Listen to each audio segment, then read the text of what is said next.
Ruto akiamini na serikali hii kesho akiamulisha hiyo committee iwe formed, wanajua vile watafanya hapo kotini.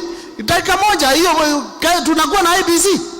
Juzi tuliona wakitaka kutoa Gachagua, ile style walitumia haraka wakamobilize serikali yote, ndio hiyo hata kotini Gachagua akaenda nyumbani. Na mkumbuke Gachagua ile kazi alifanyia bwana Ruto. Kwa hivyo mkiniona mimi nilitengwa na Ruto na tukadanganywa, si hata juzi mumeona vile amefanya Gachagua. Lakini nataka pia watu wetu wajue hivi, watu wa mlima yote kutoka east, west na south, na watu wa Gema wote wajue Gachagua ni wa timu yetu. He is one of us.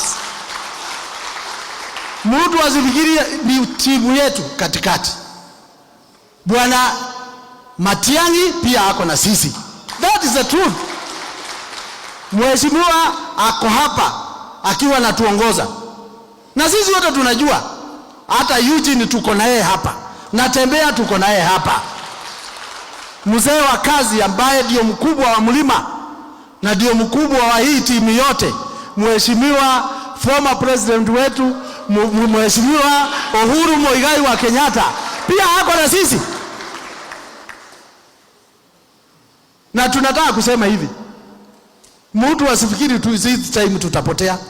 Njia iko very clear. Yule anaongoza sisi ako na experience na ako na record ya kufanya kazi mzuri for a very long time. Hakuna mtu ana experience ya uongozi nchi hii sasa kuongoza vizuri kama Mr. Dr. Stephen Kalonzo Musyoka. Hakuna mwingine. Wengine watoe CV. Kalonzo amekuwa minister zaidi ya mara 5, different ministries. Akachaguliwa zaidi ya mara 5 nchi hii. Akawa mpaka vice president ya Kibaki. Na hakuna rais anajulikana historia yote ya Afrika na East yote kuongoza nchi vizuri kama Kibaki vile aliongoza wakiwa na Mheshimiwa Dr. Stephen Kalonzo Musyoka. That is the truth. Kwa hivyo hii timu yote inaungana nyuma ya Mheshimiwa Dr. Stephen Kalonzo Musyoka, na sisi tunajua hii gari itaendelea vizuri sana mpaka mwisho 2027. Mheshimiwa Kalonzo Musyoka akuwe rais wetu na hii nchi itarudi vile ilirudi laini siku ya Kibaki. Mara 2 akawa president. Na kwa sababu nilikuwa pale niliona alikuwa amefanya kazi kubwa. Kwa hivyo sasa ile ilifika wakati wake nikasimama na yeye na nguvu sana, nikiamini ni mtu mzuri. Nyinyi wote mnakumbuka alikuwa anakuja na Biblia. Kila siku yeye ni Mungu awabariki, tumsifu Yesu Kristo. Bwana asifiwe. Si mnakumbuka vile alikuwa? Kila mtu aliamini ni mtu mzuri sana. Hata hawa pastors wote na mabishop hawa walidanganywa kama mimi.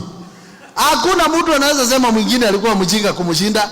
Kila mtu alidanganywa. Mahasolazi wote mkumbuke walikuwa wameambiwa vile watapata pesa bila kwenda kwa Shylock. Mama mboga ndio huyo alikuwa pia amedanganywa vile yeye mwenyewe atakuwa akipata pesa kwa urahisi bila kwenda hata kwa benki. Watu ya bodaboda mkumbuke sana vile walidanganywa. Sio mimi peke yangu. Juzi mumeona amechukua mtu ambaye tunaheshimu sana, tunajua ni chupafu. Former Prime Minister Raila Odinga akamwambia aende akatafute kiti huko sijui ya Afrika. Sasa huyu mtu ukimuona mjue sio mchezo kwa uongo, na watu wote wanajua akifungua mdomo hivi ile kitu anataka kuongea ni uongo. Ama si hata nyinyi mnajua? Na kila mtu hata makanisa, mabishops wote wamesema hii ni serikali ya uongo, inasema uongo throughout. Ile kitu tunasema unaweza danganya watu mara moja, lakini mara 2 huwezi fanya nini? Huwezi wadanganya. Sisi tulidanganywa na watu wote walidanganywa, lakini hawezi danganya watu tena. Watu saa hii wamechoka na yeye. Mliona majensis, our young people walisimama imara wakasema hii serikali haiendi vizuri na tunataka iende nyumbani.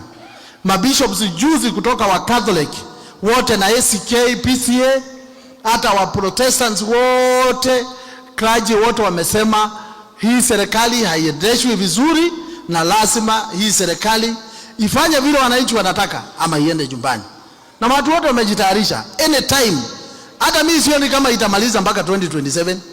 Mimi naona hii serikali hivi karibuni yenyewe itasimama tu yenyewe namna hii, ishindwe na kuendelea tena.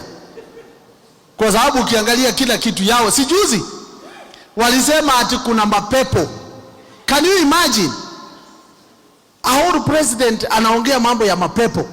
Na sisi tunajua mapepo ile mingi, ile ambaye imeharibu nchi hii ya wizi. Walianza na kuiba KICC. Walitaka kuiba KICC, ikakataa. Ndio hao juzi walikuwa wanataka kuiba airport. Hiyo mapepo, hiyo sasa ni mapepo. Vile walihakisha moto, alafu tena mambo ingine ikatoka Amerika, ikaishia hapo namna hiyo.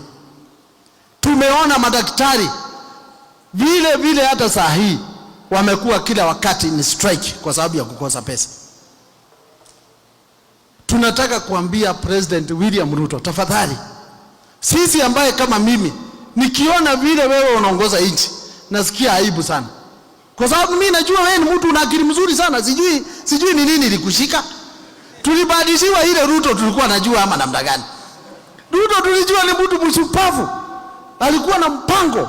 Sijui sasa ni nini lishika yeye. Sasa yeye ajue aende aombewe. Hiyo kitu ilimshika, hiyo ndio mapepo sasa. Yeye ndio anako hiyo mapepo hiyo ya. Sio wao viongozi wengine. Ni yeye alisikwa na mapepo akatoka ile Ruto tulikuwa najua. Ile tulikuwa nachagua sio yeye. Kwa hivyo ile kitu tunataka kusema. Kama juzi sasa for example, umeona Justice Laola, mtu wa heshima kubwa, imebidi mpaka aongee ndio watu waone how serious it is to have an IBC.